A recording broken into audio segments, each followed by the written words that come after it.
નમસ્કાર, જય માતાજી, રામ રામ મિત્રો અમારી યુટ્યુબ ચેનલ સુપર ગુજરાતી સ્ટોરીમાં તમારું હાર્દિક સ્વાગત છે।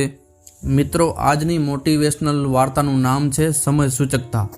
આ વાર્તા શરૂ કરીએ તે પહેલાં તમને એક વિનંતી કરીશ કે તમે આ ચેનલ પર નવા છો તો ચેનલને સબસ્ક્રાઈબ કરી લો અને બેલ આઇકોનને પ્રેસ કરી દેજો, જેથી કરી આવનારા વિડીયોની નોટિફિકેશન તમને તરત મળતી રહે।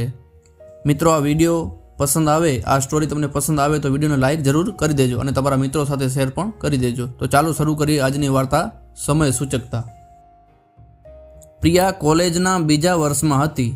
એણે સાયન્સમાં ગ્રેજ્યુએશન કરવાનું નક્કી કર્યું હતું, પણ એની મહત્વાકાંક્ષા આર્મીમાં જવાની અથવા IAS ઓફિસર બનવાની હતી। પ્રિયા ઈચ્છતી હતી કે પોતે કંઈક એવું કામ કરે કે પોતાના મમ્મી પપ્પાની સાથે લોકો પણ એના માટે ગર્વ અનુભવે। કોલેજમાં પ્રિયાએ NCCમાં પોતાનું નામ લખાવ્યું અને થોડા જ સમયમાં એ NCC ટીમના તમામ સભ્યોની ફેવરિટ બની ગઈ। એક સાંજે પ્રિયા કોલેજથી પાછી ફરી રહી હતી। એણે હજી સિગ્નલ ક્રોસ કર્યું અને આગળ નીકળી। ત્યાં જ એની પાછળ રહેલી કારે એને ઓવરટેક કર્યો।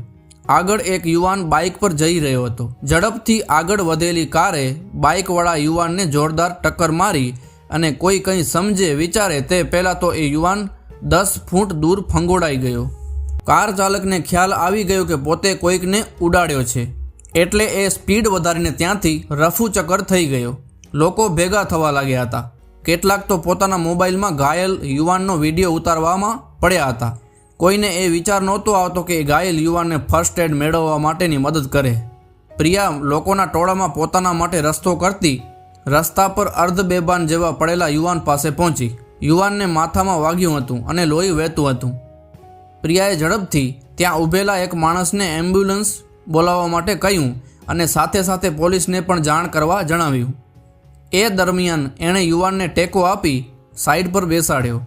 જોત જોતામાં એમ્બ્યુલન્સ આવી અને એ યુવાનને પ્રિયાએ હોસ્પિટલ મોકલ્યો। પોલીસ જીપ પણ આવી ગઈ હતી। પ્રિયાએ જે કંઈ બન્યું હતું તેની વાત કરી અને પછી ઘરે આવી। બીજા દિવસે એના મોબાઈલ પર એક અજાણ્યા નંબર પરથી કોલ આવ્યો। હલો મેડમ, પ્રિયાએ કહ્યું। કોણ બોલો છો? સામેથી જવાબ આવ્યો। કાલે તમે જે યુવાનને હોસ્પિટલમાં એડમિટ કર્યો હતો એના ફાધર વાત કરું છું। તમને સમય હોય તો થોડી વાર મને મળવા આવશો? પ્રિયાએ હા કહ્યું। એ હોસ્પિટલે પહોંચી ત્યારે બિઝનેસમેન જેવા લાગતા પ્રૌઢ વયના સજ્જન હોસ્પિટલના રિસેપ્શન પાસે એની રાહ જોતા ઊભા હતા। પ્રિયાએ જેવો પોતાનો પરિચય આપ્યો કે એ સજ્જનને લાગણીવશ બની એનો હાથ પકડી લીધો। પછી બોલ્યા, બેટા, તે મારા દીકરાનો જીવ બચાવી લીધો। હું તારો આભાર કઈ રીતે માનું? તે મારા દીકરાનો જીવ બચાવવાની સાથે સાથે મને પણ નવજીવન આપ્યું છે। પ્રીતમ મારો એકનો એક દીકરો છે। પ્રિયાએ એમને કહ્યું, અંકલ ચિંતા ન કરો, તમારો દીકરો પ્રીતમ જરૂર બચી જશે। મારો આભાર માનવાની જરૂર નથી। મેં તો એક જાગૃત નાગરિક તરીકે મારી ફરજ બજાવી છે।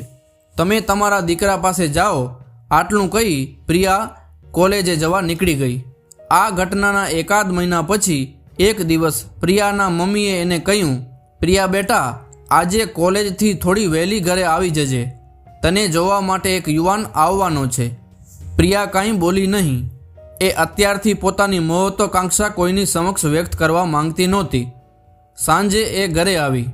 હાથ મોં ધોઈ એણે મમ્મીએ એના માટે કાઢી રાખેલી સાડી પહેરી। સમય થતાં એને જોવા આવનાર યુવાન એના પપ્પા સાથે આવી પહોંચ્યો।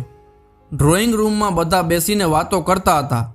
પ્રિયા ચા નાસ્તાની ટ્રે લઈને ડ્રોઈંગ રૂમમાં પ્રવેશી કે સામે બેઠેલા યુવાન અને એના પિતાને જોઈને અટકી ગઈ। એ યુવાનના પિતાએ ઊભા થઈને પ્રિયા પાસે આવતા કહ્યું, બેટા, તે મારા દીકરાનો જીવ બચાવ્યો છે। એની ઈચ્છા તારી સાથે લગ્ન કરવાની છે અને મારી એવી ઈચ્છા છે કે મારા દીકરાની ઈચ્છા હું પૂરી કરું। તને કંઈ વાંધો તો નથી ને? પ્રિયા શરમાઈને નીચું જોઈ ગઈ। પ્રીતમના પપ્પાએ પ્રિયાના હાથમાં રહેલી ટ્રેમાંથી મીઠાઈનો એક ટુકડો એના પપ્પાના મોંમાં મૂક્યો અને બીજો ટુકડો પોતાના જ હાથે પ્રિયાને ખવડાવ્યો। પ્રિયા મીઠાઈનો એ ટુકડો ખાતા ખાતા પોતાના ભાવિ દાંપત્ય જીવનની મીઠાશને માણી રહી હતી। તો મિત્રો, આજની આ સ્ટોરી તમને કેવી લાગી? સ્ટોરી પસંદ આવી હોય તો વિડીયો પસંદ આવ્યો હોય તો વિડીયોને લાઇક જરૂર કરી દેજો। આવા જ એક નવા વિડીયો સાથે ફરી મળીશું। ત્યાં સુધી સૌને જય શ્રી કૃષ્ણ, જય માતાજી, રામ રામ।